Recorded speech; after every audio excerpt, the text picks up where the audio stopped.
নমস্কার বন্ধুরা, অ্যাস্ট্রোসেজে আপনাদের সবাইকে স্বাগত জানাই। বন্ধুরা, আপনারা থাম্বনেলে অলরেডি দেখেছেন যে কর্কট রাশিরা যতই বরবাদ এতদিনে হয়ে গেছেন না কেন, 2025 আপনি পুনরায় সব ফেরত পেতে যাচ্ছেন নিজের। এবার লোকেরা যতই চেষ্টা করুক না কেন, কর্কট রাশিদের চেয়েও নিচে নামাতে পারবে না, হারাতে পারবে না আপনাদের। কিন্তু কিভাবে? এটাই তো প্রশ্ন সবার। আচ্ছা, তার আগে বলি, যে সকল বন্ধুরা নিজের বাচ্চারা প্রেডিকশন করাতে চাইছেন তারা অবশ্যই আমার টেলিগ্রাম চ্যানেল জয়েন করে নেবেন। লিঙ্কটা ভিডিও ডিসক্রিপশানে পেয়ে যাবেন। আর যে সকল বন্ধুরা নিজেদের রেমেডিস বা প্রতিকারের জন্য স্টোন ব্যবহার করতে চাইছেন তাদের জন্য আরেকটি লিঙ্ক দেওয়া থাকবে, তারা অবশ্যই লিঙ্কটায় গিয়ে একবার চেক করে নেবেন আমি কী ধরনের জিনিস আপনাদের ব্যবহার করতে বলে থাকি। নেয়া না নেয়া সম্পূর্ণ আপনার ওপর, কিন্তু একবার দেখে নেবেন কী ধরনের জিনিস আমি বলছি। এবার মূল ভিডিওতে ফিরি। আপনার 2025-এর রোড ম্যাপকে যদি বুঝি তো জানুয়ারি আপনার ভালো যাবে, ফেব্রুয়ারি খারাপ যাবে, মার্চ ভালো যাবে। এরকম তো অনেক ভিডিওই এতদিন দেখে নিয়েছেন, কিন্তু আমি যেটা বলছি সেটা যদি মনোযোগ দিয়ে বোঝেন তো কর্কট রাশিদের জন্য 4টে গ্রহ নিয়ে বলবো। তা হলো দেবগুরু বৃহস্পতি, রাহু, কেতু এবং শনি। এই 4টে সেই শক্তিশালী গ্রহ যারা 80% আপনার জীবনকে প্রভাবিত করে। বাকি 5টা গ্রহ কখন আসে কখন চলে যায় আপনি বুঝতেও পারবেন না। যদি 2025 সালে এই 4টে গ্রহের ব্যাপারে আপনি একবার বুঝে নেন তো গ্যারেন্টি দিচ্ছি, লোক যতই চেষ্টা করে নিক আপনাকে নিচে নামাতে কিছুতেই পারবে না। আপনার জীবনে যদি দীর্ঘদিন ধরে কষ্ট চলে তো এই 4 গ্রহের অবদান সবথেকে বেশি থাকে। আপনার জীবনে দীর্ঘদিন ধরে ধরুন সুখ, স্বাচ্ছন্দ্য, সাকসেস, ভালো সময়স্থিতি যে চলে, তাও এই 4 গ্রহের ওপরই নির্ভর করে। 80% প্রভাব আপনার জীবনে এদেরই পড়ে।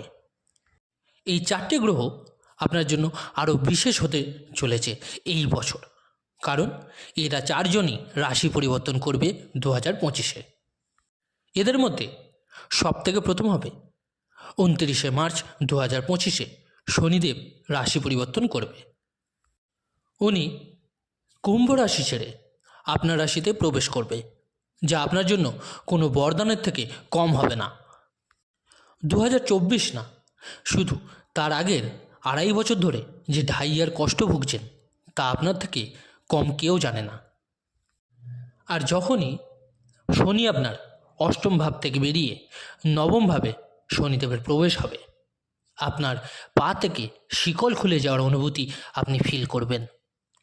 দীর্ঘদিন ধরে যে মানসিক অবসাদের ফেজ আপনার জীবনে চলছে, সবসময় ফিল করিয়েছে আপনাকে যে সব শেষ হয়ে গেছে আপনার, কিন্তু এবার 29শে মার্চ 2025 থেকে সেই প্রথম উন্নতির অনুভূতি আপনি পাবেন, যার অপেক্ষা আপনার এতদিনের ছিল। এটাই হয় গ্রহদের খেলা। এতদিন যেই শনিদেব আপনার জন্য কষ্টকারী অবস্থা বানিয়েছিল, 29শে মার্চ 2025 থেকে উনি ভাগ্যের স্বপ্ন আপনাকে দেওয়া শুরু করে দেবে। কারণ আমরা জানি শনিদেব কর্মফলদাতা এবং ন্যায়ের কারক, আর যখনই ঢাইয়া বা সাড়ে সাতি আসে উনি আপনাকে আপনার কর্ম অনুযায়ী ফল প্রদান করে থাকেন। আর 29শে মার্চ ভালোভাবে প্রবেশ করার জন্য বাধ্য হচ্ছে উনি এতদিন যে কষ্ট আপনাকে দিয়েছে তার থেকে উল্টো ফল প্রদান করতে, ঢাল হয়ে আপনার রক্ষা করার জন্য। সেকেন্ড গ্রহ 15ই মে 2025-এ দেবগুরু বৃহস্পতি আপনার দ্বাদশভাবে যাচ্ছে। 12th হাউসে যাওয়া দেবগুরুর ভালো মানা হয় না, কিন্তু আপনার জন্য এটা শুভ ফলদায়ক হবে, কারণ বিপরীত রাজযোগের নির্মাণ হবে। ফলস্বরূপ কর্কট রাশিদের বিদেশ থেকে ভালো লাভ দেবে, আপনার প্রমোশন হবে, এক্সপোর্ট ইম্পোর্টের কাজে উন্নতি দেবে, বিদেশে যে কোনো প্রকার কাজ করছেন ভাগ্য আপনার সঙ্গ দেবে, জবে অনেক ভালো স্থিতির যোগ হবে। খরচা হবে, কিন্তু তা ভৌতিক সুখ অর্জন করতে গিয়েই হবে। 2024-এ আপনার ফালতু কাজে খরচা হয়েছে অনেক, কিন্তু 2025-এ দেবগুরু আপনাকে অর্থ প্রদান করবে নিজের ইচ্ছাগুলো পূর্ণ করার জন্য। আপনার জীবনে চলা বাধা, ওঠাপড়া, মানসিক অবসাদ, টেনশান, ডিপ্রেশনের স্থিতিগুলোকে সমাপ্ত করতে যাচ্ছে এবার। আর 18ই মেতে সবথেকে বড় ইভেন্ট কর্কট রাশিদের জীবনে হতে যাচ্ছে, যে আপনার ভাগ্যস্থানে যে কুণ্ডলী পাকিয়ে রাহু বিরাজমান ছিল, এবার 18ই মেতে আপনার ভাগ্যস্থানকে ছেড়ে দেবে। আপনার ভাগ্যতে শনির প্রবেশ হবে, এটা তো খুব ভালো কথা, কিন্তু ভাগ্যতে 18 মাস ধরে যে রাহু কুণ্ডলী পাকি বসেছিল, এবার তা সরে যাবে। কর্কট রাশির বন্ধুরা, আমি লিখে দিচ্ছি যে আপনার অনুভূতি হবে যে ভাগ্যের সঙ্গ এবার কাকে বলে। আপনি যেখানেই হাত দেবেন সফলতা আপনার জন্য অপেক্ষা করে থাকবে। এতদিন ধরে যে আপনার জীবনে উদাসীনতা, আলস্য প্রবৃত্তি, করব কি করব না, জীবনে সব শেষ হয়ে গেছে, এই নেগেটিভিটি যে তৈরি হয়েছিল তা একদম রিমুভ হয়ে গিয়ে মাথায় শুধু পজিটিভ চিন্তাভাবনা আসার জায়গা নেবে। আর এই পজিটিভ থটস আপনার পার্সোনালিটিকে 99% চেঞ্জ করতে দেখা যাবে। আপনি যে পরিশ্রম করছিলেন আর পরিশ্রম করে করে হেরে যাচ্ছিলেন, সেই হারের মধ্যে যে তার একটা সুবর্ণ সুযোগ 2025-এ কর্কট রাশির ব্যক্তিরা এবার পেতে চলেছেন। বড় বড় লস আপনি 2024-এ দেখেছেন, বা যদি বলি 18 মাসের টাইম পিরিয়ডে দেখেছেন। শেয়ার মার্কেটে হোক বা অন্য কোথাও কেউ আপনার অর্থ মেরে দিয়ে চলে গেছিল, বা কেউ আপনার অর্থ ফেরত দিচ্ছিল না, এরকম যে ফাইন্যান্সিয়াল লস আপনাকে দেখতে হয়েছে, তার থেকে নিষ্কৃতি আপনি এবার পেতে চলেছেন 2025-এ।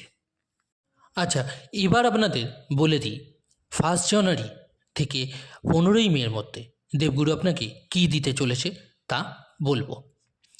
তো দেবগুরু রাশি পরিবর্তন করতে যাচ্ছে, আর রাশি চেঞ্জ করার আগে দেবগুরু আশীর্বাদ কর্কট রাশিটা পাবে না, এটা তো হতেই পারে না। আপনি জানুয়ারি থেকে মের এই টাইম পিরিয়ডে দেখতে পাবেন আপনার কোনো বিশেষ মনস্কামনা, যা শনি ঢাইয়ার 2.5 বছরের মধ্যে লক্ষবার, হাজারবার প্রয়াস করার পরও পূর্ণ করতে পারেননি, তা আপনার জানুয়ারি থেকে মের মধ্যে পূর্ণ হতে দেখা যাবে। কোনো প্রকার লাভ, সে সন্তান লাভ হোক, বা ভূমিপ্রাপ্তির লাভ হোক, বা বাহন প্রাপ্তির লাভ হোক, কোনো বিশেষ লাভ প্রাপ্ত হতে আপনাকে এই বছর অবশ্যই দেখা যাবে। আর কেতুর রাশি পরিবর্তন, যিনি সিংহ রাশিতে যাবে, তো ধনের স্থিতিতে কেতু আপনার জন্য খারাপ করবে না, তবুও উনি শত্রুকারক রাশিতে প্রবেশ করতে যাচ্ছে। আর শত্রুকারক রাশিতে যাওয়ার জন্য রাহু এবং কেতুর শান্তি রক্ষার্থে কিছু রেমেডিস আপনি ফলো করবেন। ওম কেতবে নমঃ জপ এবং ওম রাং রাহাবের জপ যদি আপনি করেন, তো অনেক ভালো স্থিতি ওনারা আপনার জন্য তৈরি করে দেবেন। সঙ্গে যদি বৃহস্পতি আপনার জন্মছকে ভালো পজিশনে থাকে ডিগ্রি ওয়াইজ, তো পোখরাজ আপনি ধারণ করুন। 2025 আপনার জন্য স্মরণীয় হয়ে থাকবে, কিন্তু আমি আপনাকে পরামর্শ দেব কোনো অ্যাস্ট্রোলজার বা জ্যোতিষী দেখিয়ে তবেই ধারণ করুন। বন্ধুরা, দীর্ঘদিন ধরে আপনি অনেক কষ্ট করেছেন, 2025 আপনার জন্য মঙ্গলময় হোক। যেই সমস্ত জিনিসগুলো মন থেকে প্রাপ্ত করতে চাইছিলেন, তা সব কিছুই যেন আপনার জীবনে প্রবেশ করে, এই কামনা করে ভিডিওটি আজকে সমাপ্ত করলাম। আশা করব ভিডিওটি আপনাদের ভালো লেগেছে এবং উপকারে লেগেছে, তাই লাইক, কমেন্ট ও শেয়ার করতে ভুলবেন না। আর যে সকল বন্ধুরা নতুন শুনছেন, তারা অবশ্যই চ্যানেলটিকে সাবস্ক্রাইব করে নেবেন। ধন্যবাদ।